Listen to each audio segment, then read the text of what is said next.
তো গাইস দেখো এখানে চিকেনটা হচ্ছে। তো উনুনটা হিসাবে কড়াইটা তোমরা বুঝতেই পারছো যে কত বড় কড়াই। এটাতে প্রায় 7-8 কেজি রান্না হবে চিকেন, কারণ এটাতে 3 কেজি আছে। কত ছোট লাগছে দেখো। তো আমি চিকেন করেছি আর এখানে পনিরের তরকারিটা করেছি এই যে। আর এইখানে আর ওইদিকে যাচ্ছি, আর ওইদিকে ফ্রাইগুলো আছে, এদিকে নেই, নিরামিষের ওইদিকে ফ্রাইগুলো করেছি। আর এটা চিকেনটা হয়ে গেলে আমার অর্ধেকটা রান্না হবে, বাকিগুলো সব ভাজাভাজি হচ্ছে। তো এখন 8টা বেজে গেছে, খুব তাড়াতাড়ি করছি। এটা আমি কষা মাংস করবো, এটা সিদ্ধ করতে দিয়েছি।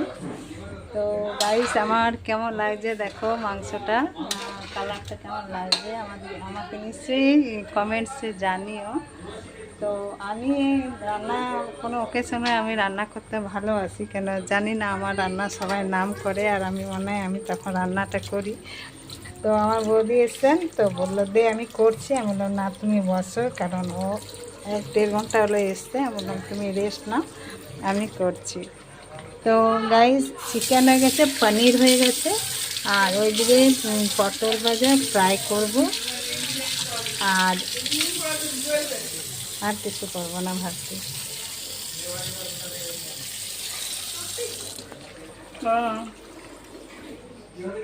তো এই চিপসগুলো ভাজবো ভাবছি। আমার হাজব্যান্ড এখন এনে দিল, বলে এগুলো ভেজে দাও।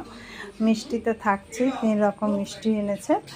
আর স্যালাড করেছি, এই যে স্যালাডগুলো কোথায় রাখলো, বৌদি কেটে দিল স্যালাডগুলো। তো যাই হোক, তো বাকিটা আমি তোমাদেরকে একটু পরে দেখাচ্ছি, ঠিক আছে? আমি চিপসটা ভেজে নিই, কারণ আমার মেয়েদের আসার সময় এসছে। তোমাদেরকে বললামই আমার মেয়েদের ব্যাপারে। তো এর নেক্সটে আমি ছাড়ছি, ঠিক আছে?